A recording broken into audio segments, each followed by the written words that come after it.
Good afternoon, everyone. I am Cheryl Pemberton Graves, the Chief Volunteer Officer here at Lighthouse Guild. Welcome to our second Voter Accessibility Workshop. As you all know, this is a very exciting and high-profile election year, and it is our hope at Lighthouse Guild that we are creating these opportunities to give people with vision impairment the access that they need to be empowered to participate in the democratic process. So I'm excited that you're here. I hope you take the knowledge that you get today and share it with your community so that we can talk about the strength of the community of people with vision impairment. To get started today, I'm going to introduce to you our presenter for this afternoon. Her name is Ariel Merkel. She is the ADA coordinator at the Board of Elections of the City of New York. She has dedicated her life, both professionally and academically, to promoting the rights of people with disabilities.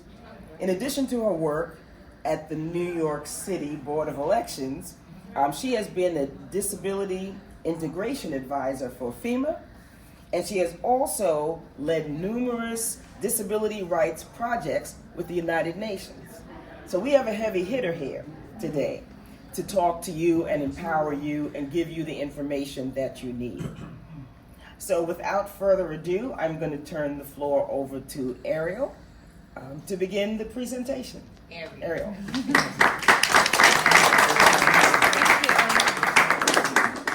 Cheryl, thank you Lighthouse Guild for having the Board of Elections here again to present on accessible voting. As mentioned, my name is Ariel Merkel. I'm the Americans with Disability Act Coordinator at the New York City Board of Elections. I oversee the ADA unit. Basically, the way the Board of Elections in the City of New York is structured is each borough is a county. It has its own Board of Elections.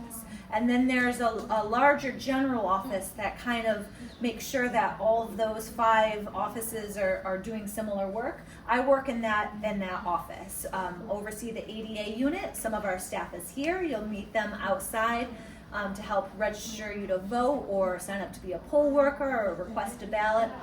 And I am here to talk to you a little bit about the electoral process. So first, I just want to say most of what we talk about today, the laws are New York statewide, but a lot of the policies and the procedures and the actual machines that we're going to look at today are specific for New York City voters. So if you are from Rockland County, Westchester, Nassau, a different county, the laws, the rights that we're discussing are the same, but your machine is going to look a little different. Your accessible ballot might be a little different. So just wanted to start that this is specifically for voters in New York City. We're the New York City Board of Elections. So what is it to vote in New York City? First, you have to be a registered voter. You have to be a citizen over 18. If you're not registered to vote, you can do so outside at our table. The big election that is coming up on November 5th is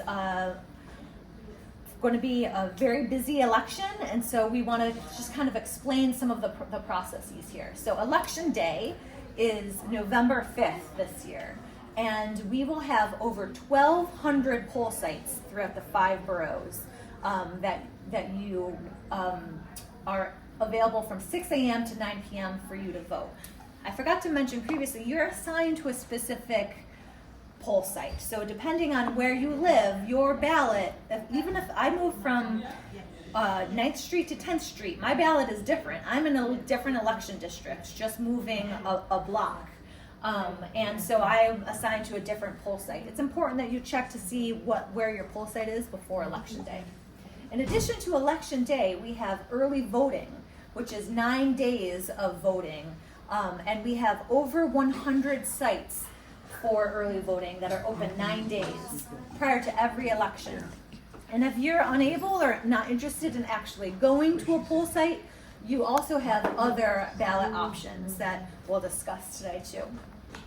So again, my unit, the ADA unit, we work very closely with the Borough Board of Elections, have a team of surveyors.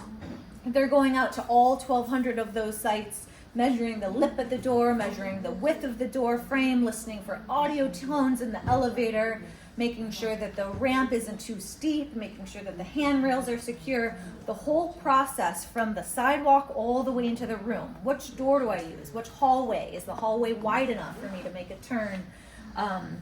And all the way into the poll room. They survey that whole path of travel, we call it, to make sure it's accessible. Spoiler alert, usually it's not. Usually there's some issue, there's a protruding object, there's a lip somewhere, the ramp is too steep. We live in a very, very old city that was built way before the ADA was enacted.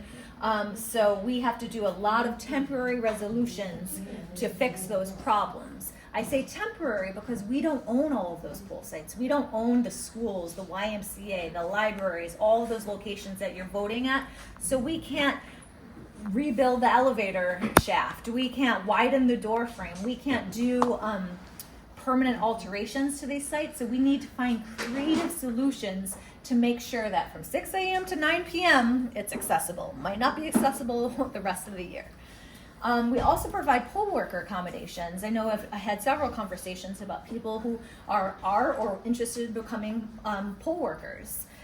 Please know that our unit also provides accommodations. So we have many deaf poll workers that have American Sign Language interpreters assigned to them and various other accommodations.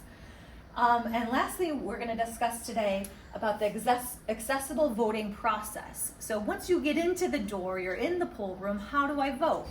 How do I, if I can't mark my ballot with a pen and paper, how can I make sure that my ballot is cast and I can do that privately and independently? We're going to look at, we have two machines here, the ballot marking devices that we'll discuss that are in every single poll site, early voting and election day poll sites. And Chanel is also going to provide a demonstration of the accessible ballot. So that's if you're not interested in going to the poll site and you want to vote from home or elsewhere, how can you make sure that that process is accessible?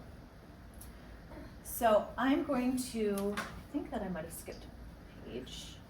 So as I mentioned, we have over 1,200 poll sites, and we have to make sure that they are ADA compliant. That means we have to make sure that they're accessible to all people, including people with disabilities, during that electoral process from 6 a.m. to 9 p.m.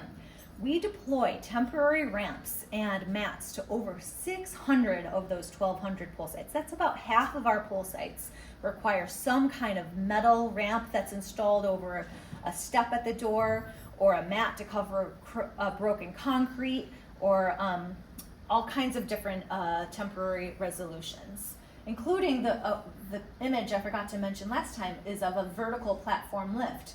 This is a picture, there's two pictures on the screen. The first picture they're both poll sites. The first picture is of a temporary ramp that we place over a concrete ramp because the concrete ramp is too steep. It's too steep to be ADA compliant, so we extend it out. Because the longer you make a ramp, that means the lower the slope, the decrease the slope, in order to make that ramp accessible. And then the second image on this page is a poll site in the Bronx this poll site has 2 steps to go down into the poll room. It was too narrow of a room to deploy a ramp. So we actually install a temporary vertical platform lift. This is a lift that goes up and down over those stairs to make that place accessible for Election Day. On this slide, I have 3 images, again, of all actual poll sites in New York City. The first picture is of a building, a residential building. You have already walked up the ramp. The building is to your left and there's a fence to your right. The door is right in front of you. But between you and the door is an air conditioner protruding out of the window with a sharp metal box covering the air conditioner right in the path of travel. And if you were using a cane to see if your path is safe, your cane would not detect that air conditioner. So what do? For that protruding object, we put a cone underneath it. A simple solution, but unless you know what you're looking for, the surveyors are doing meticulous jobs to look for any hazards such as this. So for this example, we place a cone underneath the air conditioner, so people using their canes can detect that there is a hazard. This next image on the screen is a pathway, a concrete pathway that is next to a tree bed, and it's clear that the roots of the tree have uprooted the concrete. So there's deep, deep cracks in the concrete, not just little cracks. They're so deep that they're casting a shadow. So this is another hazardous condition that we don't want our voters to be traversing over. It's too extreme for me to be comfortable with putting a mat or a metal plate down, so we would advise using a different door. So this is an example of why is my poll room, I've always voted in the gym and now I'm in the cafeteria, something like this. This is an example of why we might make some slight changes to your poll site, because this path is not safe. And then the third image is actually somewhat deceiving visually, because it looks like a simple concrete sidewalk path with brown grass on either side leading to a chain link fence, and beyond the chain link fence is the public right of way of the sidewalk. And it looks like a simple pathway, but inlaid in that photo is another photo of a level that indicates that the slope of that is 12.6%. That's incredibly steep. That is not a pathway, that is a ramp. And as a ramp, it should have handrails, it should have edge protection, it should have all the safety measures that is required for a ramp. And even if it was a ramp, it's still too steep to be safe. So at this poll site, we do deploy a temporary ramp, like a 10-foot long temporary ramp to extend beyond that chain link fence in order to make sure that that slope isn't hazardous to anyone. Some other examples of temporary solutions that we deploy at our poll sites. This slide has 4 images. The first is, it's not quite a step, but it's bigger than a lip. It's like a 2-inch step going from a brick path onto like a raised concrete path outside. So what we do here is we deploy a very heavy, thick rubber mat. It's actually a rubber threshold ramp. And that enables people to get over that safely. The next image is of a temporary ramp that is being installed on top of a step of a school. I don't know why in New York City there's a step to get to the bank, to the restaurant. This is just the architecture of our city. There's these one little steps at the intro to many, many buildings. And you know, a 6-inch step requires a 6-foot long ramp. So this is why you're gonna see a lot of temporary ramps if you're walking around on election day. The next image is of a doorbell. The vast majority of the exterior doors of all the buildings in New York City are too heavy and difficult to open per the ADA. And again, we can't physically alter these buildings. We can't install automated door openers. That would be preferable. So we deploy temporary doorbells, and the voter will go up and ring the doorbell, and a poll worker will be assigned to that door to open the door when the doorbell rings. And this is how we ensure that you have access to the poll site. And the last image on this screen is a bunch of cones. It's a pile of cones, because cones are very, very useful in our line of work. Put them under protruding objects, we put them over hazards. And so these are just some examples of the temporary solutions that we put on our poll sites to make sure that you can access them safely. And then I want to mention that there is a sign, the International Symbol of Accessibility, which is a blue sign with a white wheelchair user. In New York City, we use what's called a dynamic version of that. Meaning that the wheelchair user is in action, the person's leaning forward and their arm is raised because they are actually moving. They're not waiting for someone to push them, but they're pushing themselves. This sign will be posted on the accessible entrance to the poll site. We try to have the main voter entrance be accessible, but sometimes that's just not feasible based on the architecture of the building or other factors. So there might be a second separate accessible entrance that you will use that is ADA compliant. For example, my early voting site is at a YMCA. And the YMCA has these beautiful automated doors. You walk up and the doors open automatically, and there's a couple steps to get to the main floor, and there's a ramp right to your left. But the ramp is too narrow. It's too narrow for a wheelchair, it's too narrow for a stroller, it is not functional. So despite these beautiful doors, we have a secondary entrance that is flat, that is just down the block a few feet. And that's the accessible entrance at my poll site. So again, this sign will indicate which door is the accessible door. And this next slide has a series of signs also with the dynamic international symbol of accessibility, with arrows pointing right or left or straight to indicate how to get to this site. So that's getting into the building, that's getting into the hallway, getting into the room. We have to also then make sure that the process is accessible. So what does this mean? It means the design of the room, making sure that when you enter the room, you have enough space to go to where you need to go. And to make sure that there's ballot marking devices that are functioning and calibrated to your ballot in the poll site. And lastly, as we'll discuss at the end of the presentation, is the accessible ballot, which is if you're wanting to vote not at the poll site. So for those of you who might not be familiar with the process of voting in New York City, if you're not registered or you haven't done it in a while, I just want to first start with the actual process. So you're going to go to the table and say your name and your address, and they will issue a ballot. They'll hand you a piece of paper that has a list of names. Next to those names are some ovals and you would you would fill in the oval next to the name of the person that you want to vote for. Where you make where you mark that oval, there's privacy booths. So you can go to a privacy booth with a pen and mark those ovals. Now, if you're, unable to mark a paper ballot with a pen, every poll site also has a ballot marking device. And we have 2 of those machines in this room that you are going to be able to try out and experience after the presentation is over.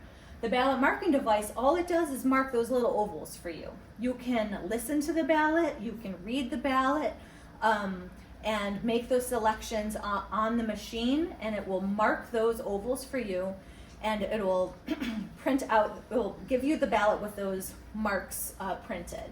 And then you have to take that ballot and actually cast it. You have to actually put it in the scanner. That's when you're actually voting. It's important to note that even though you put a ballot into this machine and it comes out, you haven't voted yet. You have to actually bring it to the scanner for it to be counted. So we make sure not only that all of these stations are set up in the poll room, but they're set up in a way that is respectful of the flow. So people have adequate space to go from one place to the next. A 3-foot wide path to walk around the space. And I want to spend some time talking about these amazing machines. The ballot marking device is so critical as protecting your right to vote privately and independently. The BMD is a very empowering machine, and I want you to spread the word for those who might not be familiar with it. Every poll site, this is federal law, every poll site has at least one of these in every poll site and early voting site.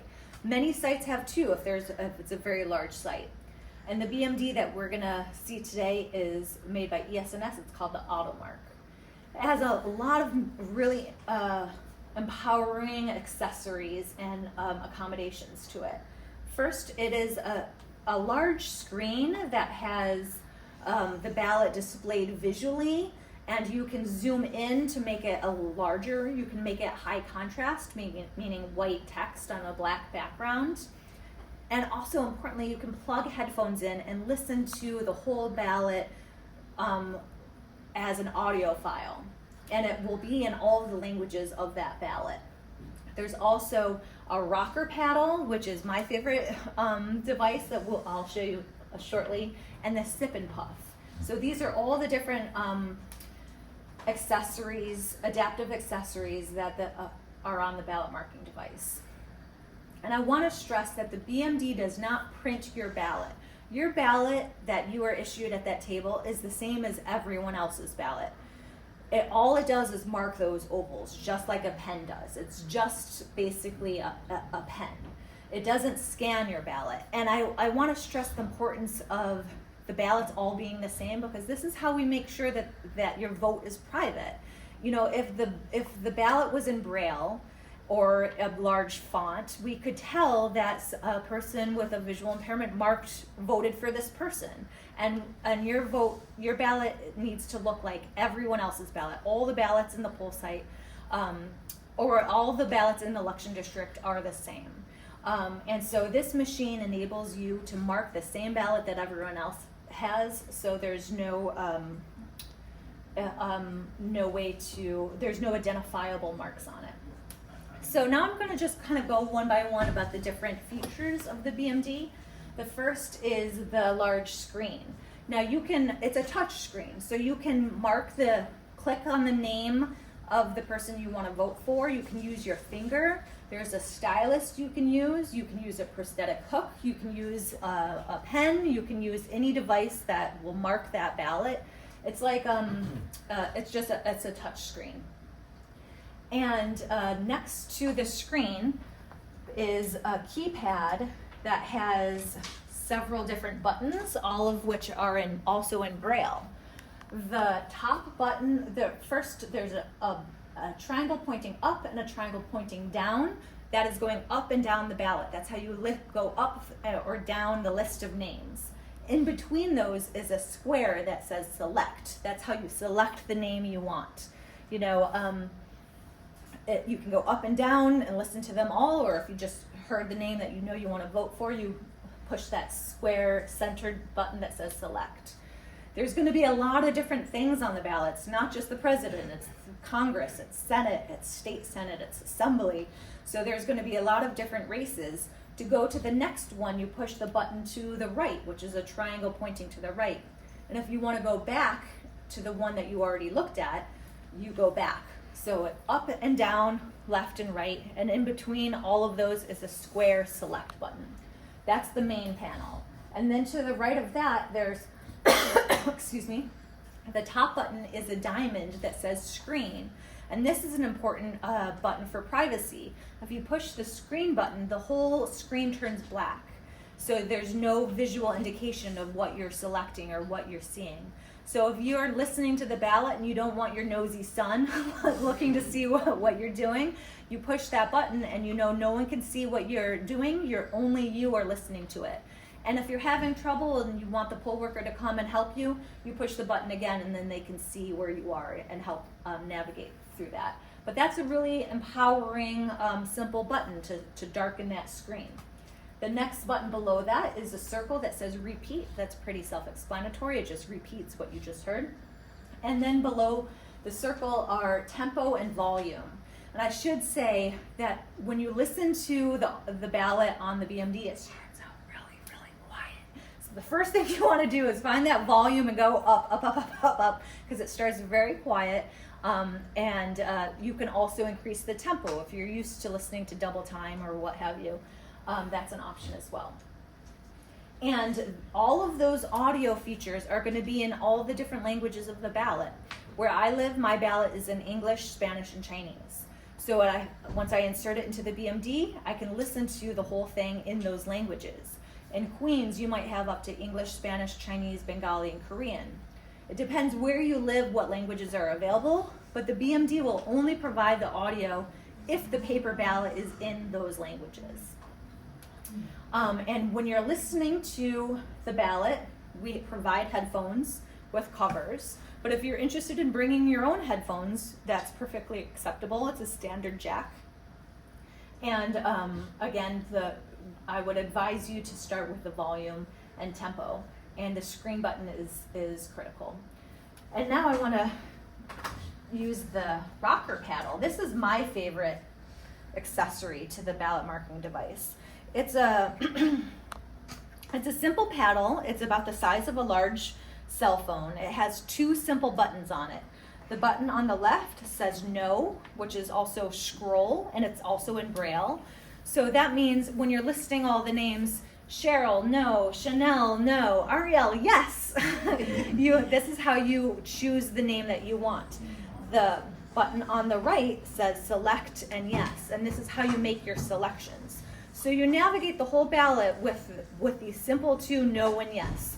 And what's so empowering about this accessory is you don't have to have it on your lap and using your hands. You can put it on your feet and use your feet. You can use your elbow. You can use any part of your body in order to vote. So this is a really empowering accessory for people with mobility constraints that want to be able to vote however they so choose.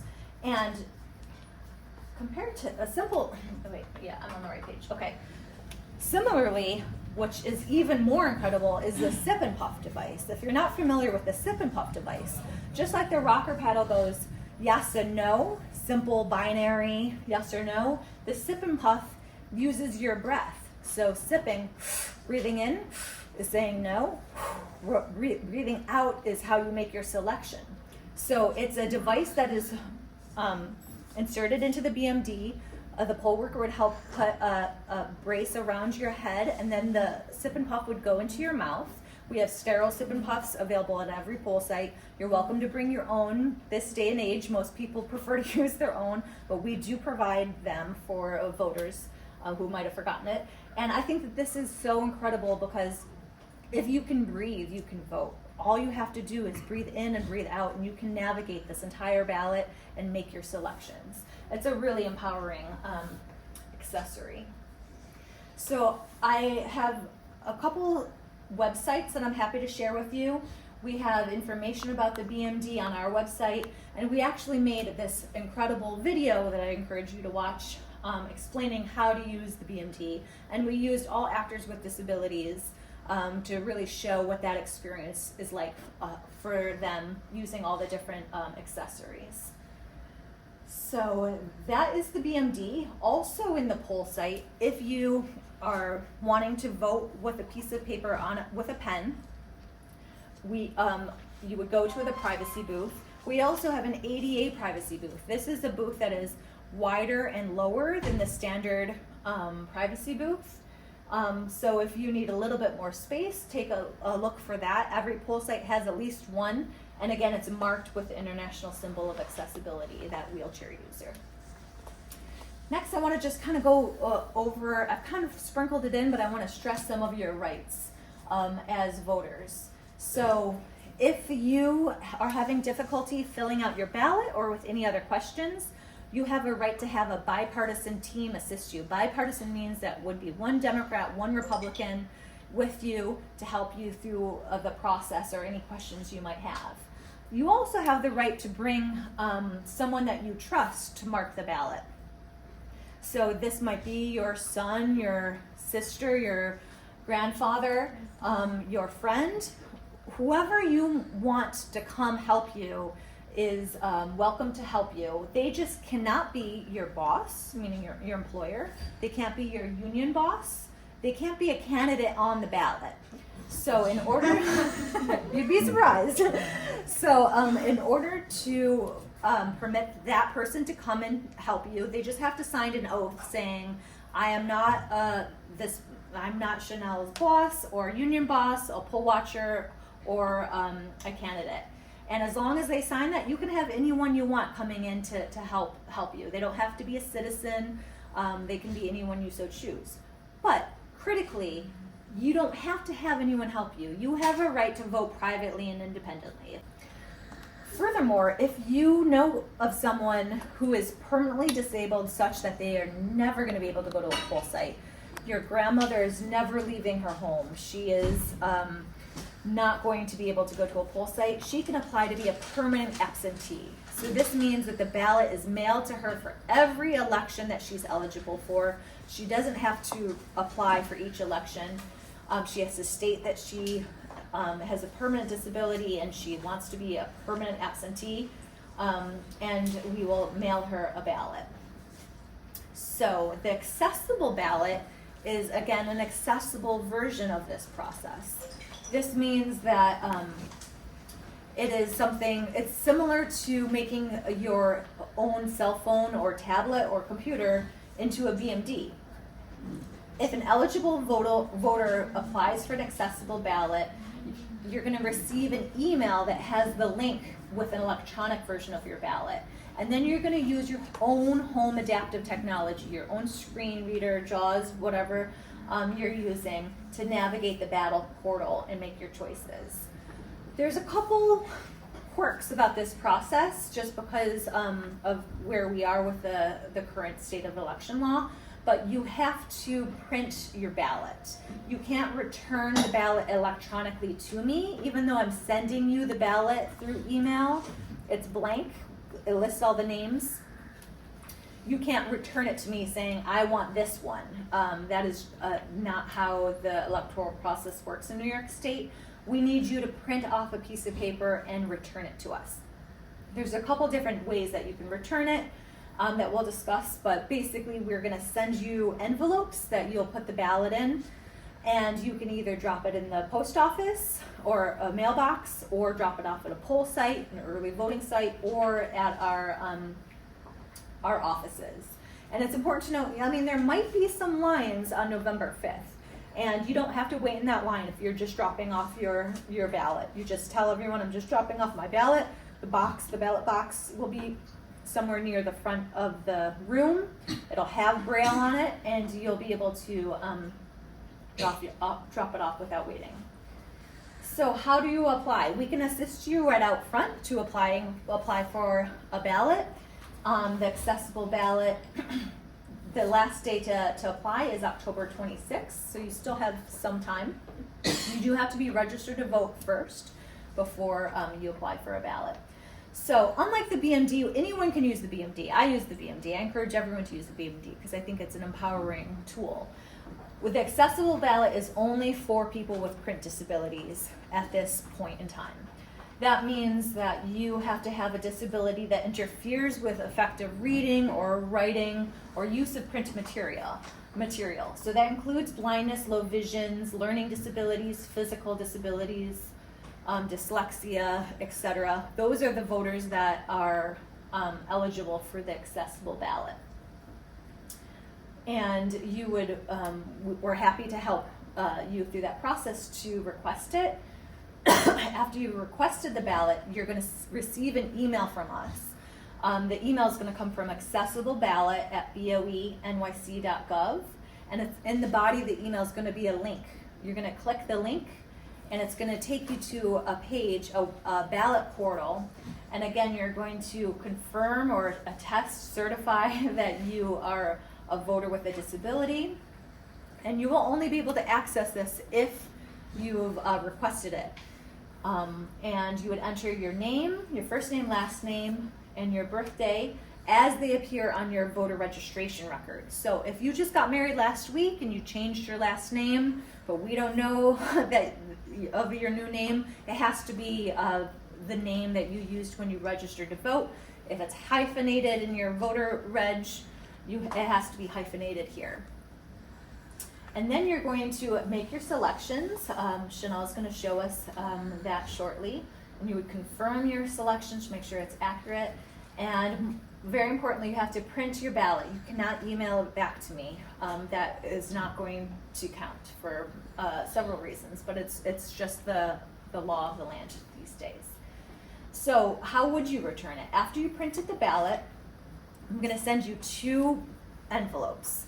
So once you apply for an accessible ballot, I'm going to send you an email with the link, and I'm going to mail you 2 ballots. It's going to take a few days for mail you 2 envelopes. It's going to take a while for that mail to get you, a couple days, but there's going to be 2 envelopes in there. One is the oath envelope, and that's the envelope that has the oath on it saying, I affirm that I am a citizen, and I'm duly registered, etc.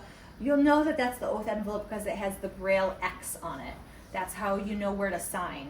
We put an X, a Braille X next to the signature line. Put your ballot in that envelope and sign it. And then the oath envelope goes into the mailing envelope. We're sending you an envelope that has postage already paid on it, and it has the appropriate address. So it doesn't go to the Brooklyn Board of Elections if it's supposed to go to the Manhattan Board of Elections.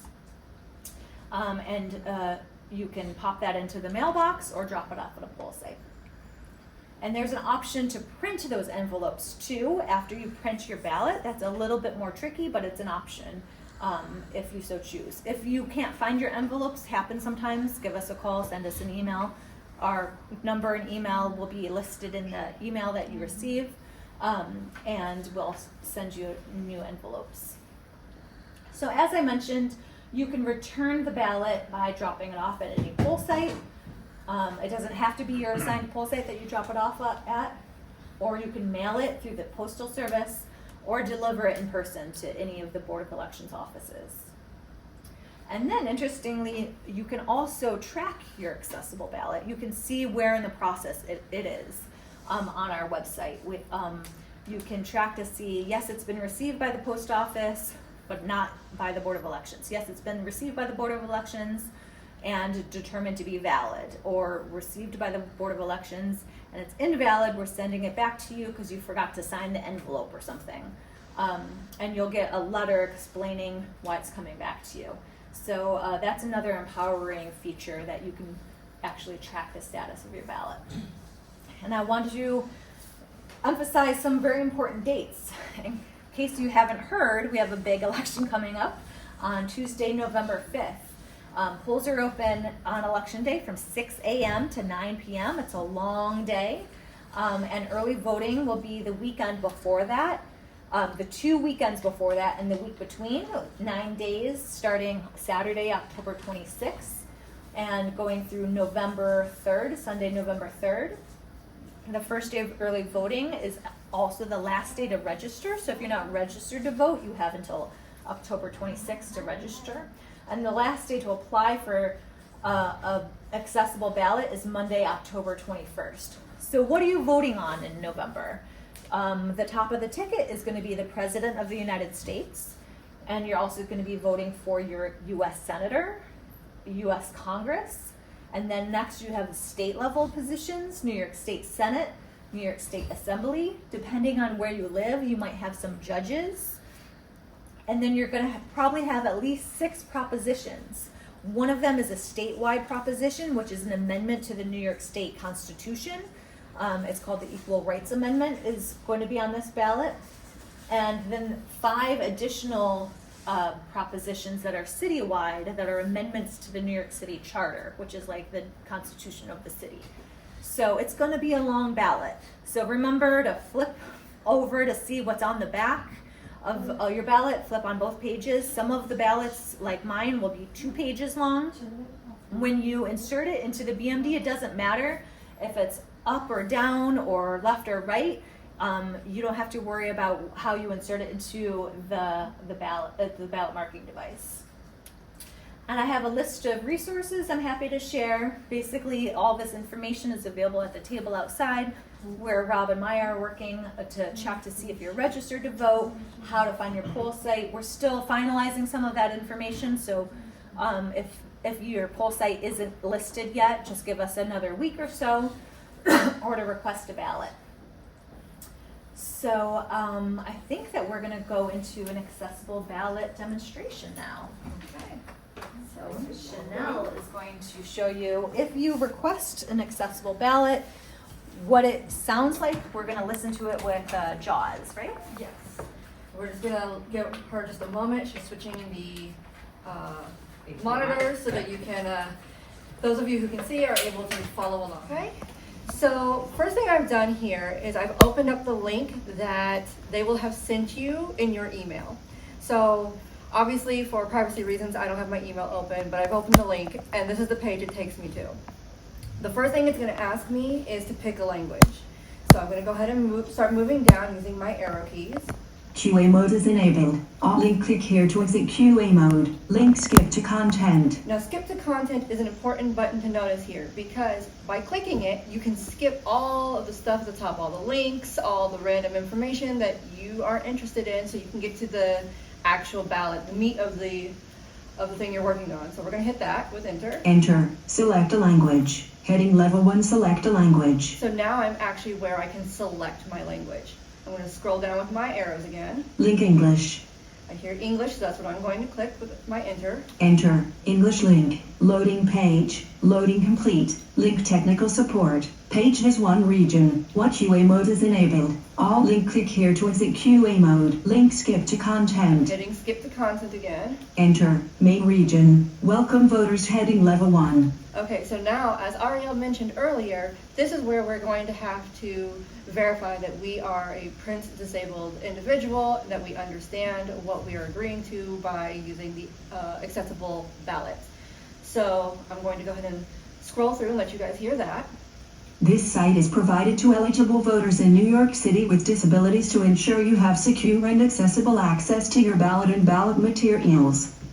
This site will allow you to mark, review, print, and return your ballot to your local elections office.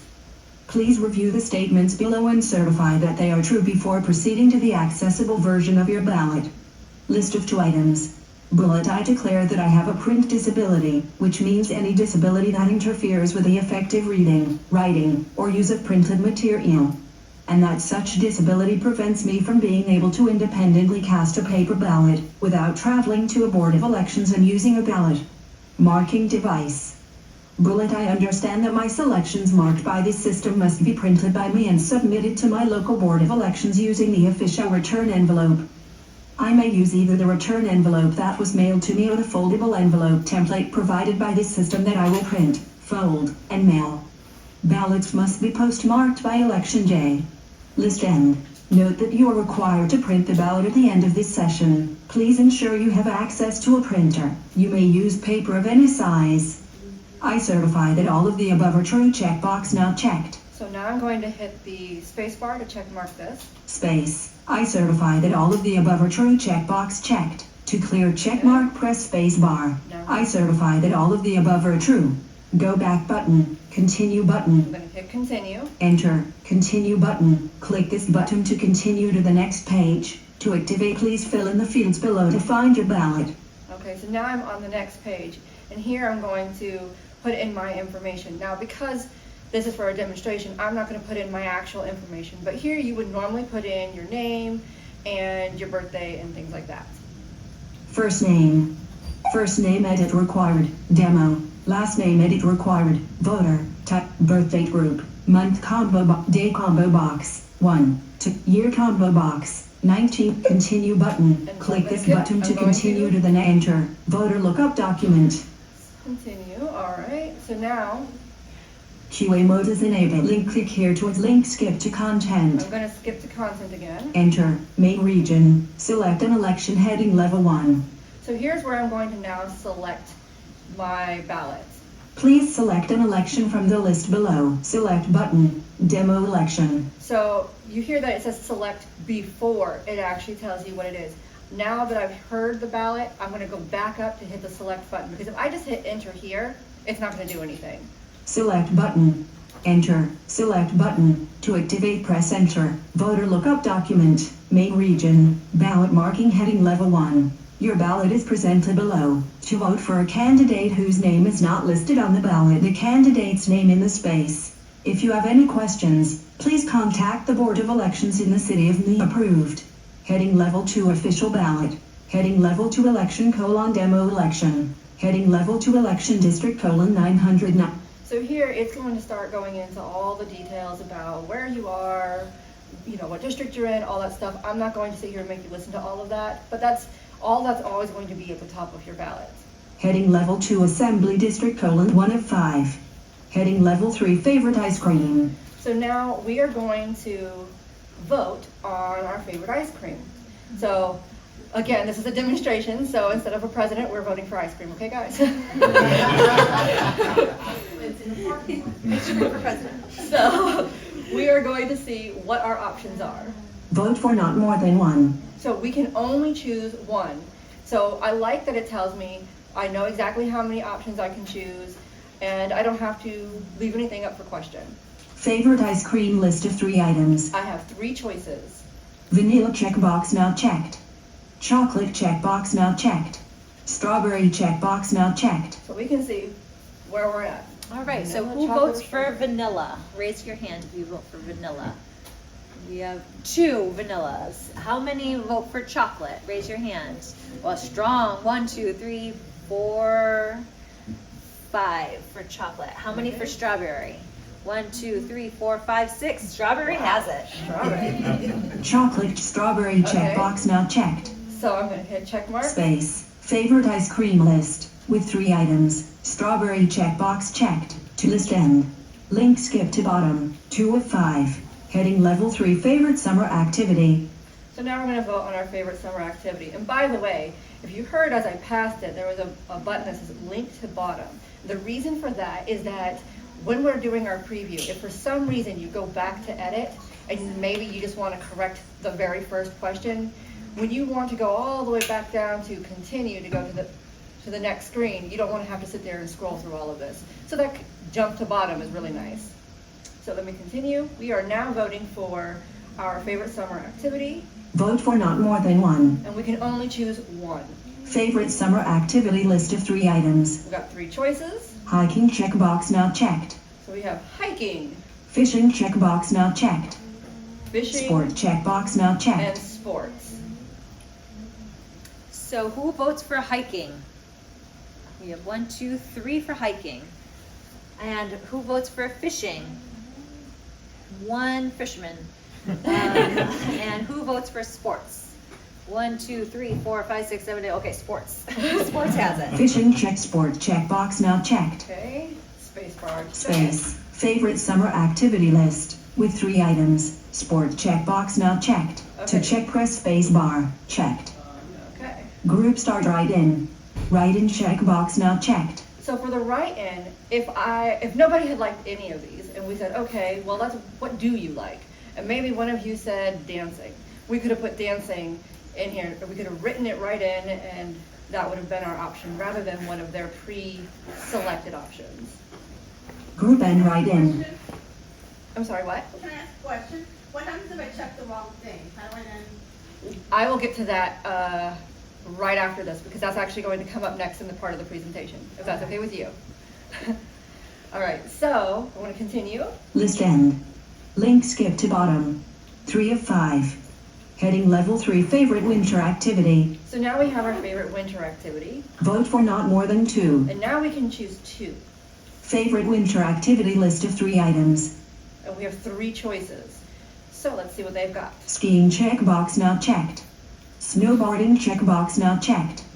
Sledding checkbox not checked. So we have skiing, snowboarding, and sledding. So who votes for skiing? 1. Who votes for snowboarding? 1. Who votes for sledding? 1, 2, 3, 4, 5, 6, 7, 7. So sledding. Sledding. Snowboarding checkbox not checked. Sledding checkbox not checked. Space. Favorite winter activity list. With 3 items. Okay, so I could have picked 2, but I'm going to leave it at just 1, because the way this works is this system will not let you vote more than you're allowed. It's only going to allow you to vote for as many as you can. So for example, if it says only 1, you only get to pick 1. If it says 2, you can only pick 2. If you try to vote Democratic and Republic, you can try to vote for both presidents, it's not going to work. It will not let you. It's going to tell you no. On the next step, when we go into the next window, when we preview it, it's also going to give us alerts. If there's something you could have done differently, for example, this one where I could vote for 2 and I'm only voting for 1, it will tell me, by the way, you have 2 options here, so that you can go back and go, oh, well, I didn't realize I could do 2. Let me go back and make a second selection. Or maybe you like it at only 1 and you leave it that way, but at least you're aware. There's also another step on the next page for going back and correcting your mistakes, or if you just decided, you know what, I changed my mind, second thought, let me go back. You can do that, and I'll show you how to do that when we get to the next page. And the ballot marking device is the same. It won't let you vote for more than you're permitted, because if you had a piece of paper with a pen and you voted for too many, that's not a valid ballot. The scanner is going to tell you that it's not a valid ballot.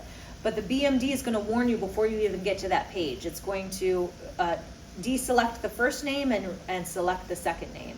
If you undervote, which is what Chanel's doing here, you're voting for less that you're entitled to. You don't have to vote at all. You can skip a whole contest. Say, I don't care about the Congress. I only want to vote for judges or what have you. You don't have to vote for everything, but it will warn you that you're skipping, and that's just a warning to make sure that you know what you're doing, but you have the right to skip over. Yes. Okay, let's move on. Group start write-in. Write-in checkbox not checked. Group end write-in. Group start write-in. So there's 2 write-in options because you have the option to vote for 2. Yes. Write-in checkbox not checked. Group end write-in. List end. Link skip to bottom. 4 of 5. Heading level 3 favorite Nick attraction.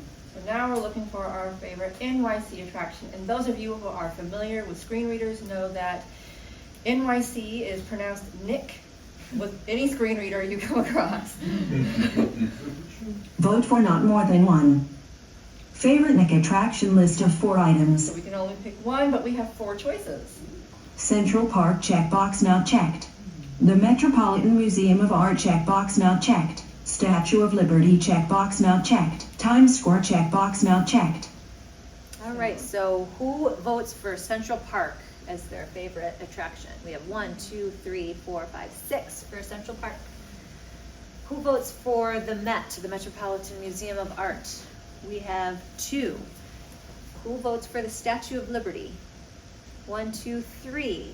And Times Square. 1. Okay, so Central Park. All right, so we go back to the Central Park. Statue of Liberty. The Metropolitan Central Park checkbox not checked space. Favorite Nick attraction list with 4 items. Central Park checkbox checked. To clear the Metropolitan Statue of Times Square check. Group start write-in. Write-in checkbox not checked. Group end write-in. List end. Link skip to bottom. 5 of 5. Heading level 3 Article 1. All right, so now we've moved on to articles, and so let's see what they've got for us. Vote yes or no. So, Shall the Queens School District require all schools to only assign homework on weeknights and prohibit the assignment of work on Friday that must be completed and turned in on the following Monday? so are we going to vote to have the Queens basically do away with weekend homework? Yeah. Yeah? How many votes for yes? I say yes. How many vote for yes? Only 2? Okay, we have 1, 2, 3, 4. And how many say no? Those kids should do their homework on the weekends. 1, 2, 3, 4. Oh, it's close, but the yes have it. Article 1 list of 2 items. Yes checkbox not checked. Space. Article 1 list with 2 items. Yes checkbox checked. No checkbox not checked. List end. Link skip to bottom. Go back button. Continue All button. right, so now I've completed. I'm going to hit continue. Enter. Ballot marking document. Main region. So your ballot choices are shown below. To change it. So now they're going to show me a preview of all of my choices. Heading level 2 official ballot. Heading level 2 election : demo election. Heading level 2 election district : night. Heading level 2 assembly district. Heading level 3 favorite ice cream. Strawberry. So, Change favorite ice cream. so here you can hear it says change favorite ice cream. That's because that's the choice I made for that selection. So maybe I chose strawberry, but what I really wanted was chocolate. And I'm like, oh no, that's not what I wanted to vote for. Now I could hit this button and it'll take me straight back to the window we were just in, right up to the top where that ice cream was. And I can now go change it. But when I'm scrolling down, remember I mentioned to you guys there was a link that says that you can jump to the bottom. That's what that's for. So now you can jump back to the bottom, hit continue, and get back to this page super efficiently, super quickly, and not spend all your time scrolling around lost in the middle of a page for nothing. Heading level 3 favorite summer activity. Sports. Change favorite summer activity button. Heading level 3 favorite winter activity. Sledding. Warning, missing 1 of 2 selections. So we had 2 choices here, but we only selected 1. So as you hear, it says warning, 1 of 2 selections made. That's telling me that there was another selection I could have made. It's not telling me I have to, but that I could have. Change favorite winter activity button. Heading level 3 favorite Nick attraction. Central Park. Change favorite Nick attraction button, heading level 3, Article 1, yes. Change Article 1 button, go back button, continue button. All right, so I've decided everything is good. I'm going to Enter, continue. print your selections heading.